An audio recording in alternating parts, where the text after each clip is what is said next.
तो अब हम बात करते हैं एनसीईआरटी के फिगर नंबर 15.1 की। इसमें दिखाया गया है ग्लोबल बायोडायवर्सिटी। ओके, तो अब हम देखते हैं इनवर्टिब्रेट्स का नंबर कितना है। अगर हम टोटल इनवर्टिब्रेट काउंट करेंगे तो सबसे ज्यादा आपको नजर आएंगे इंसेक्ट्स। अगर टोटल ओवरऑल देखें तो वैसे नंबर ज्यादा माइक्रोब्स का है, बट माइक्रोब्स को काउंट करने का प्रॉपर हमारे पास वो आइडिया नहीं है, ना कोई ऐसा पैरामीटर है कि हम एक एक माइक्रोब को चेक कर लें, क्योंकि ये ना तो फूड चेन का पार्ट है, ना ही हमें इजीली दिखाई देते हैं। ओके, तो उसके बाद जो नंबर है सबसे ज्यादा वो फंगस का है। ओके, लेकिन इसमें हमने अलग अलग दिखाया आपको इनवर्टिब्रेट्स, वर्टिब्रेट्स और प्लांट्स का। तो बेटे हम बात करें इनवर्टिब्रेट्स तो सबसे ज्यादा नंबर किसका है? इंसेक्ट्स का है। सीबीएसई में क्वेश्चन आएगा तो उसको यहाँ से यूं कर देंगे, इसको क्वेश्चन मार्क लगा देंगे और इसको यहाँ से हटा देंगे, तो ये आपने फिल करना पड़ेगा, है ना। तो उसके बाद जो नंबर है वो है किसका? इसके बाद इनवर्टिब्रेट्स में मोलस्का का। ओके, क्योंकि लार्जेस्ट फाइलम आर्थ्रोपोडा था और सेकंड लार्जेस्ट फाइलम कौन सा था? मोलस्का। ये आपको पता है, ये वन, ये सेकंड नंबर पे। फिर है बेटे यहाँ पर क्रस्टेशियंस, ठीक है। नेक्स्ट अदर्स, बाकी जो बच गए वो अदर्स में आ जाते हैं। फिर बात करते हैं वर्टिब्रेट्स की। तो वर्टिब्रेट्स में जो पाइसिस है, इसको फिशिस बोलते हैं बेटा, पाइसिस। तो सबसे ज्यादा नंबर किसका है? पाइसिस का है। कितना है? 3000 के आसपास। ओके, एम्फीबियंस और मैमल्स, बेटा इन दोनों का नंबर सेम है, 427 एंड 427। बर्ड्स है लगभग 1300 स्पीसीज बर्ड्स की आपको मिलेंगे और 378 स्पीसीज बेटा किसकी है? रेप्टाइल्स के। तो ये चार्ट ग्लोबल बायोडायवर्सिटी के एज इट इज एग्जाम के अंदर पूछे जाते हैं। Okay, it is very important. Now the next is plants. अगर प्लांट्स की बात करेंगे तो बेटा आपको मैंने बताया कि फंगस जो है सबसे ज्यादा है इसके अंदर। अभी मैं आपको बता चुका हूं कि सबसे ज्यादा देखी जाए बात तो सबसे ज्यादा आपके पास जो है ना माइक्रोब्स होंगे। ओके, तो फंगस बेटा इसमें हाईएस्ट है प्लांट्स के अंदर और एंजियोस्पर्म्स। ओके, कुछ एल्गा या लाइकन्स है और ये सर्फ और मॉसिस। तो आपको ये एज इट इज डायग्राम बनाना है, इसके अंदर कुछ ज्यादा इसमें चेंजेस नहीं करना है। ओके, तो उसके बाद हम स्टार्ट करेंगे अब इंडिया की बायोडायवर्सिटी क्या है। चलो स्टार्ट करते हैं। अगर हम इंडिया की देखें बायोडायवर्सिटी तो जो टोटल लैंड एरिया है बेटे वो कितना है? 2.1% है, सॉरी 2.4% है। लेकिन वहां पे जो डायवर्सिटी है ना, वो कितनी है? 8.1।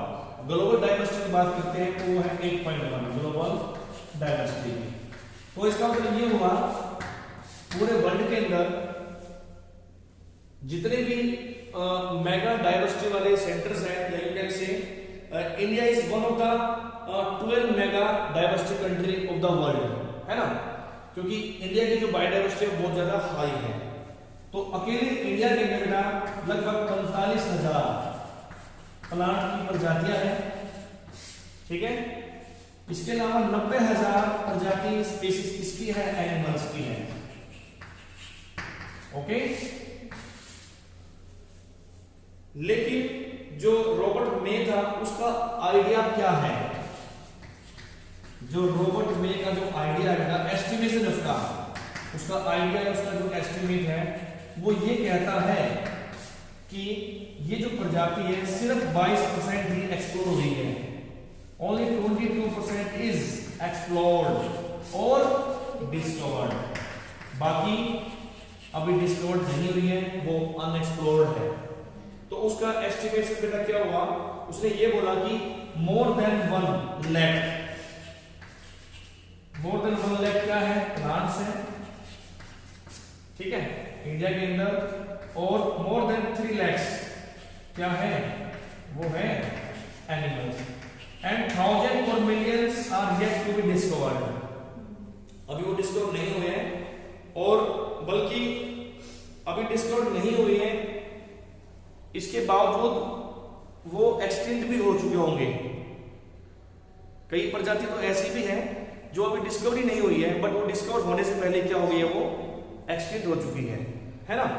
तो उसके बाद हम करेंगे पैटर्न्स ऑफ बायोडायवर्सिटी। चलिए तो ये पैटर्न्स ऑफ बायोडाइवर्सिटी क्या है? Patterns of biodiversity. बेटा नेचर के अंदर और इस अर्थ के ऊपर जो डाइवर्सिटी ऑफ यूनिफॉर्म नहीं है, biodiversity on the earth are not uniform, कहीं पर ज्यादा है कहीं पर ये कम है। अब ये कम और ज्यादा क्यों है? क्योंकि किसी एरिया में लाइट ज्यादा गिरती है, कहीं पर टेम्परेचर कम है, कहीं पर ज्यादा है, तो उसकी वजह से जो पैटर्न है बायोडाइवर्सिटी का वो डिफरेंट है ना। तो इसको हम एक्सप्लेन करने के लिए यहाँ पर कुछ लेंगे ग्रेडियंट्स। तो वो दो तरह के ग्रेडियंट्स होते हैं बेटा, एक तो होता है latitudinal gradients and second is altitudinal gradients.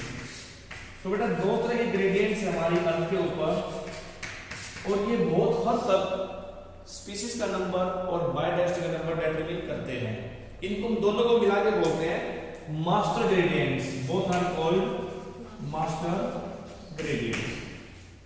तो what do you mean by latitudinal gradient? बेटा ये क्या होता है? लैटिट्यूडिनल ग्रेडियंट क्या होता है? देखिए जैसे ये सन है बेटे और ये है अर्थ, ठीक है, तो यहां पर भी दो पोल हो गए, ये साउथ पोल हो गया, ये नॉर्थ पोल हो गया। अब जो लाइट है वो सीधी कहां गिरेगी? आपकी इक्वेटर पे। दिस इज कॉल्ड इक्वेटर, है ना। यहां पर लाइट थोड़ी कम, थोड़ी ओब्लिक हो जाएगी बेटा, और इधर जो लाइट जाएगी वो बिल्कुल ही कम जाएगी। तो इक्वेटर को हमने ट्रॉपिकल बोल दिया, यहाँ पर ट्रॉपिकल रेन फॉरेस्ट मिलेंगे, यहाँ पर आपको मिलेंगे सब ट्रॉपिकल मिलेंगे इधर दोनों साइड में, फिर यहाँ मिलेगा आपको टेम्परेट मिलेंगे, और फिर पोलर रीजन जो है यहाँ बहुत ठंड होती है, ये बहुत ठंडा है। तो सबसे ज्यादा जो डाइवर्सिटी है वो कहाँ मिलेगी? ये मिलेगी ट्रॉपिकल रीजन में, हाईएस्ट मिलेगी यहाँ की डाइवर्सिटी। क्या मिलेगी बेटा यहाँ पर? डाइवर्सिटी हाईएस्ट मिलेगी ट्रॉपिकल रीजन पे। अब उसके कारण मैं आपको बातें बताऊंगा कि हाईएस्ट क्यों है। हम कुछ एग्जांपल कर लेते हैं, ठीक है। तो जब हम ट्रॉपिक्स की तरफ बढ़ते हैं, ट्रॉपिकल जो रीजन है वो 23.5 नॉर्थ जो है ना डिग्री से अगर मूव करते हैं हम लोग, अक्षांश बोलते हैं इसको, 23.5 जो है नॉर्थ से और 23.5 साउथ में जाएंगे, तो स्पीशीज का नंबर बेटा क्या होता है? आपको यहाँ पे घट जाता है यहाँ पे, ठीक है ना। तो हाईएस्ट स्पीशीज जो होगी आपको कहाँ मिलेगी? वो मिलेगी ट्रॉपिकल रीजन के अंदर।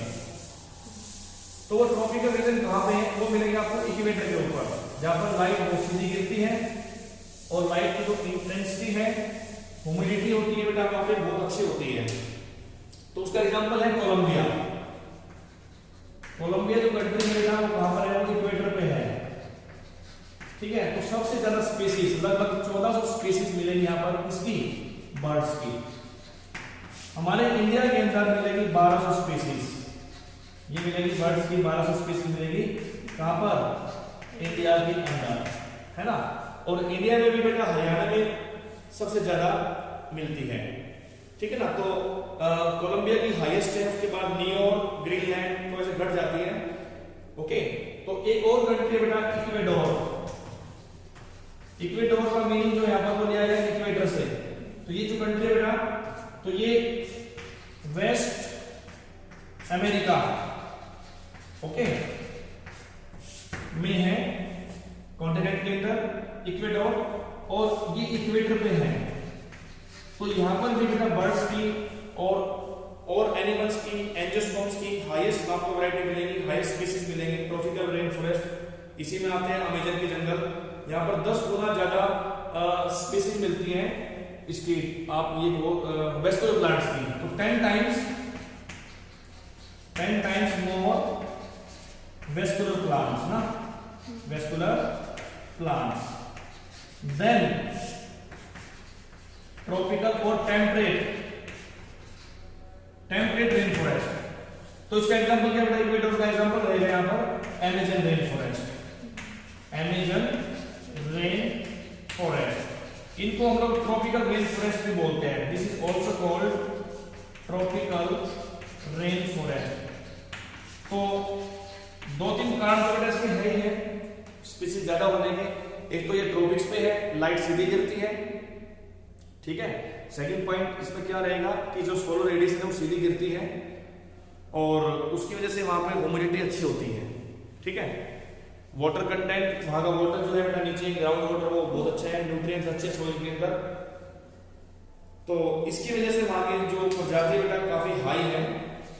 तो अभी हमें इसका एक जो डाटा है वो डाटा के बारे में करेंगे हम, ओके, अमेज़न रेन फॉरेस्ट का। और ऐसा भी मानते हैं कि अभी अमेज़न रेन फॉरेस्ट के अंदर लगभग 2 मिलियन इंसेक्ट स्पीसीज जो है ना, लगभग 2 मिलियन के आसपास they are yet to be discovered, अभी वो डिस्कवर होनी बाकी है। तो कौन कौन सी प्रजातियां कितनी मिलती है आप उसका नंबर करेंगे हम एक बार, ओके।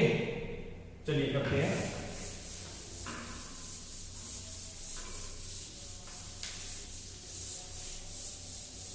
बेटा एनसीईआरटी में जो ये एस्टिमेशन जो नंबर दे रखा है इनका नंबर ऑफ स्पीसीज का, उसको लर्न करना याद करना बहुत जरूरी है क्योंकि एग्जाम में ये पूछ लेते हैं। लगभग 40,000 से ज्यादा आपको मिलेंगे यहाँ पर प्लांट्स मिलेंगे, ओके। तो एक बार नंबर देख लेते हैं इसका।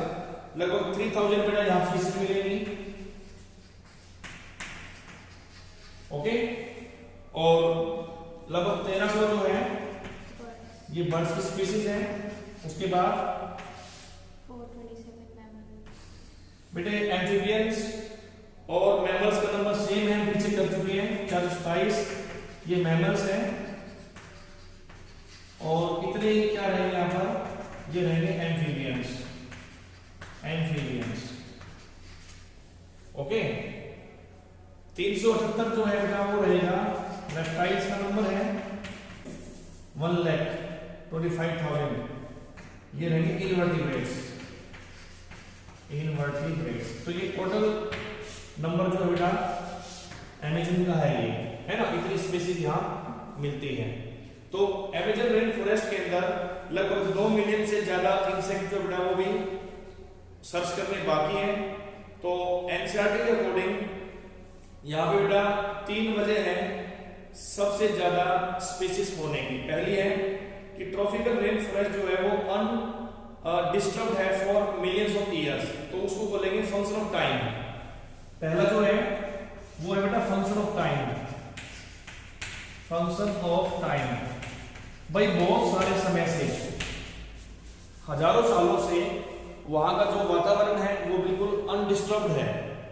सेकंड पॉइंट रहेगा ट्रॉपिकल एनवायरनमेंट्स। अब ये ट्रॉपिकल एनवायरनमेंट क्या है, ये मैंने आपको बेटा पहले ही समझाया है कि ट्रॉपिकल एनवायरनमेंट जो है यहाँ पर लाइट सीधी गिरती है, ओके। तो टेम्परेचर क्या रहेगा, कांस्टेंट रहेगा और हमेशा कांस्टेंट टेम्परेचर स्पीसीज का डाइवर्सिफिकेशन प्रमोट करता है, ठीक है। तो मैंने कहा कि यहाँ का जो कांस्टेंट टेम्परेचर है, constant temperature promote diversification.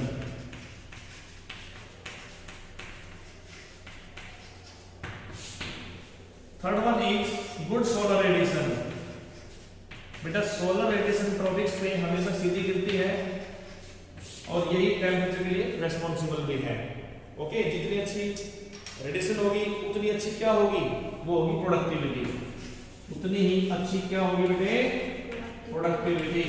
Now the second one is, ये था अल्टीट्यूडनल ग्रेडियंट्स। अब हम बात करेंगे, सॉरी मैंने उल्टा बोल दिया, ये था latitudinal gradients. Now second is altitudinal, altitudinal gradients. तो ये बड़ा ही सिंपल है। इसमें क्या है, जैसे जैसे हम लोग पहाड़ों पे जाते हैं, जैसे जैसे हम पहाड़ों पे जाते हैं, मान लीजिए ये प्लेन एरिया है, तो जो जो बेटा हम लोग पहाड़ों पे ऐसे रॉक पे माउंटेन पे जाते हैं, तो वैसे वैसे टेम्परेचर जो है राइज हो जाता है और टेम्परेचर के राइज होने से स्पीसीज का जो नंबर है वो भी कम हो जाता है क्योंकि लाइट वहां कम होती है और एनवायरनमेंट बहुत ज्यादा ठंडा होता है।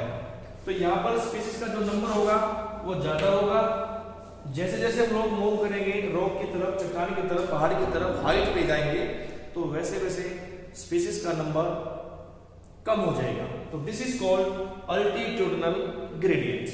Okay, importance of species diversity, species diversity to the ecosystem, to the ecosystem। बेटा किसी भी इकोसिस्टम के लिए स्पीसीज की डाइवर्सिटी होना बहुत जरूरी है। Number of species in a community really matter to the functioning of the ecosystem, because more number of species then ecosystem will be more stable. तो मैं ये बोल सकता हूं कि number of species is equal to ecosystem stability, ecosystem stability। जितनी ज्यादा species होगी उतनी ज्यादा सिस्टम वहां पर स्टेबल होगा। जितने प्लांट्स का नंबर ज्यादा होगा, नंबर ऑफ स्पीसीज प्लांट्स की ज्यादा होगी, उतनी प्रोडक्टिविटी भी वहां की ज्यादा होगी। ठीक है, तो जितनी स्पीसीज बेटा वहां की ज्यादा होगी, प्रोडक्टिविटी भी ज्यादा होगी, तो उतने जो ओकेजनल डिस्टर्बेंस आते हैं साल के अंदर तो वो भी बहुत कम हो जाते हैं, है ना। एक बहुत ज्यादा घना जंगल है जैसे ट्रॉपिकल रेन फॉरेस्ट, तो उस एरिया के अंदर और जो ज्यादा बाढ़ वगैरह आना या फिर कुछ और डिस्टर्बेंसेस होते हैं ओकेजनल, तो वो भी कम हो जाते हैं। और ना ही कोई एलियन स्पीसीज वहां पर अंदर आ सकती है, उसको बोलते हैं एलियन स्पीसीज इन्वेजन, तो वो भी बहुत कम होता है। ओके, तो एक साइंटिस्ट है बेटा टिलमैन, तो टिलमैन ने एक ग्राफ प्लॉट किया था और उसने क्या बताया कि उसने इस ग्राफ के अंदर ये बताया टिलमैन ने कि एक एरिया है और उस एरिया में जितने भी प्लांट्स की प्रजातियां ज्यादा होंगी तो उतनी ज्यादा क्या होगी, वहां की प्रोडक्टिविटी ज्यादा होगी। और जितनी प्रोडक्टिविटी ज्यादा होगी तो उस इकोसिस्टम वो उतना ही बैलेंस होगा, उतना ही इकोसिस्टम वो अच्छा रहेगा। तो हम शॉर्ट वर्ड्स में ये बोल सकते हैं कि इकोसिस्टम इज नॉट ओनली कि नंबर ऑफ स्पीसीज या diversity is not only essential for the ecosystem, not only essential but it is imperative, but it is very important, it is very imperative। imperative क्या होता है, अति आवश्यक। तो जितनी species की डाइवर्सिटी ज्यादा होगी उतना ही हमारा इकोसिस्टम स्टेबल होगा। तो ये बोला था टिलमैन ने, अपने एक्सपेरिमेंट के थ्रू उसने बोला था ये। ओके, अगर एक भी स्पीसीज डिसअपीयर होती है हमारे अर्थ के ऊपर से या किसी भी एक एनवायरमेंट से, तो बेटा ये हमारे लिए बहुत ही अलार्मिंग सिचुएशन है। अगर एक स्पीसीज डिसअपीयर होगी तो साथ में उसकी दूसरी भी हो सकती है, तीसरी भी हो सकती है, and there is so many species may be disappear from that environment, that ecosystem. तो it will be a very great alarming situation, आप बोल सकते उसको। ठीक है, और it is very harmful for the environment. चलो पानी पीना पड़ेगा बीच में, एक बार गला सूख गया है। अब रिवेट कराऊंगा, रिवेट को हाइपोथेसिस फिर लॉस ऑफ बायोडाइवर्सिटी, इसको मैं रोक देता हूं बीच में, ये मैं तेरे को अलग से करवा दूंगा बेटा। तो हमारा नेक्स्ट टॉपिक है रिवेट पॉपर हाइपोथेसिस, जो कि बहुत ज्यादा इंपॉर्टेंट है। It was given by Paul Ehrlich. तो इन्होंने क्या बताया कि जो स्पीसीज डाइवर्सिटी है वो किसी भी इकोसिस्टम के लिए बहुत ज्यादा जरूरी है, जो हमने पीछे बात की है।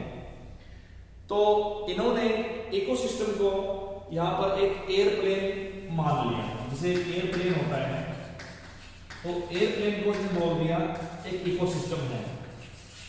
ठीक है,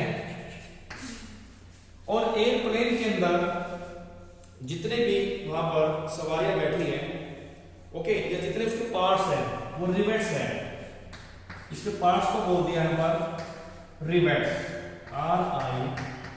VET, रिवेट। ओके, इकोसिस्टम में तो स्पीशीज हो गई और एयरप्लेन में क्या हो गए, रिवेट्स हो गए, रिवेट्स, पुर्जे हो गए बेटा, पुर्जे है ना, पुर्जे। ओके, चलो छोड़ो उसको।